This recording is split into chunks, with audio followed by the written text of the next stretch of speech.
Կառավարության պաշտոնական կայքում հրապարակվել են Ղարաբաղյան հակամարտության կարգավորման բանակցային գործընթացին վերաբերող փաստաթղթեր, թվով 13-ը, դրանց շարքում նաև Մինսկի խմբի համանախագահների 2019-ի հունիսով թվագրված այն առաջարկը, որը տևական ժամանակ ներկա ու նախկին 3 իշխանությունների ներկայացուցիչների փոխադարձ մեղադրանքների թեման է։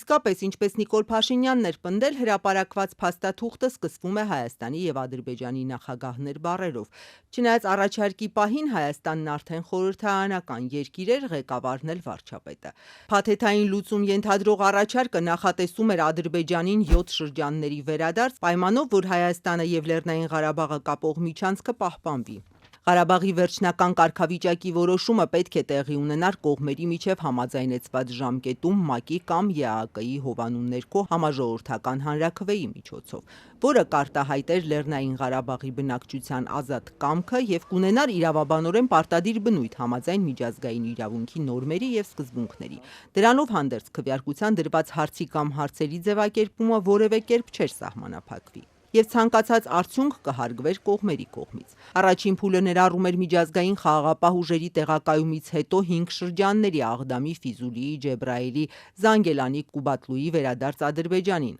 Քելբաջարն ու Լաչինը պետք է մնային ԵԱՀԿ դիտարկման ներքո, իսկ ապաշրջափակմանն ուղղված քայլերը արդեն պետք է սկսեին 5 շրջաններից ուժերը դուրս բերելուն զուգահեռ։ Մինչև Լեռնային Ղարաբաղի վերջնական կարգավիճակի լուծումը Մինսկի խմբի համանախագահ երկրների աջակցությամբ ճանաչվելու էին Լեռնային Ղարաբաղում կյանքի լիարժեք կազմակերպման անհրաժեշտ իրավունքները։ Բանակցային փաստաթղթերի հրապարակումից կարճ ժամանակ անց ընդդիմադիրները սկսեցին արձագանքել, ըստ ՀԱԿ փոխնախագահ Լևոն Զուրաբյանի, իրենց պնդումները հաստատեցին, եթե հրապարակված փաստաթուղթը ընդունվեր, կլիներ խաղաղություն, ապաշրջափակում, դեֆակտո անկախ Արցախ։ Նախկին նախագահ Լևոն Տեր-Պետրոսյանի թիմակիցը, սակայն, կրկին բարձրացրել է այս առաջարկին պաշտոնական Երևանի պատասխանը հրապարակելու անհրաժեշտությունը, որը հրապարակված փաստաթղթերում չկա։ Կա երկու հնարավոր բացատրություն։ Առաջին, Փաշինյանը թաքցնում է ՀՀ պաշտոնական պատասխանը, ինչը ել ավելի է ծանրացնում մեր մեղադրանքը։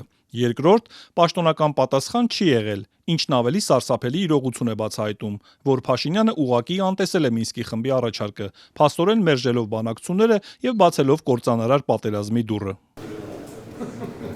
Փաշինյանը միայն տարեսկզբին է խոստովանել 2019-ի բանակցային առաջարկի գոյությունը։ Նախքան պատերազմը 2019-ի դեկտեմբերին հակառակն էր պնդում։ Նախ ասեմ, որ քննարկվող փաստաթուղթ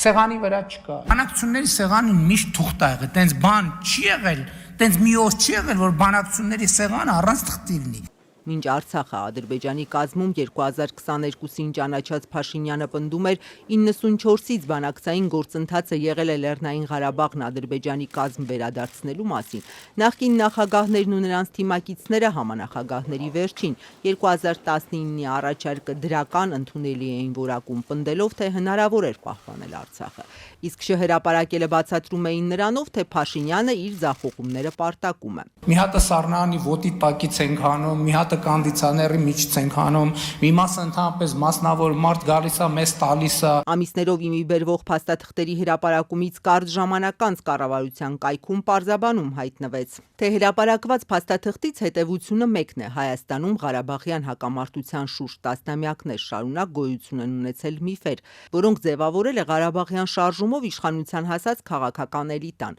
իսկ բանակցությունները երբեք չեն եղել Ղարաբաղի անկախության կամ Հայաստանին միանալու շուրջ։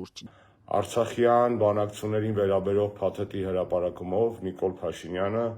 կնքեց իր քաղաքական ամենամեծ ֆիասկոներից մեկը և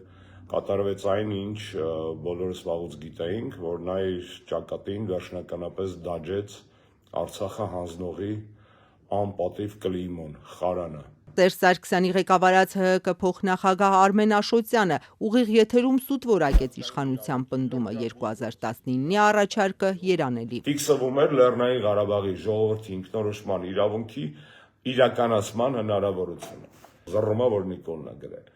Ուրեմն գով եմ կայքում անմիջապես այս թղթերի հրապարակումից հետո դրած է հոդված, որտեղ այս մարդը սուտ, ափաշկերա սուտ, ասում է, ինչ ասում, ասում է Լիսաբոնի գագաթնաժողով 96 թիվ 96 թիվ, ինչ կապ ունի Լիսաբոնի գագաթնաժողովի բանաձևը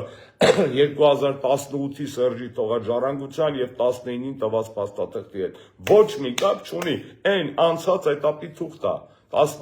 96 թվականի հետ իր մեջ բերված թուղթը, էլ ոչ մեկի տնգլին չի եղել, Մինսկի խմբի տնգլին չի եղել, ոչ մեկի տանձին չի եղել այդ թուղթը, որովհետեւ որևէ առաջարկության մեջ հղում ԵԱՀԿ Լիսաբոնի գագաթնաժողով 96 թվականի չկա, իրանց լեզվով ասած յոխ, չկա։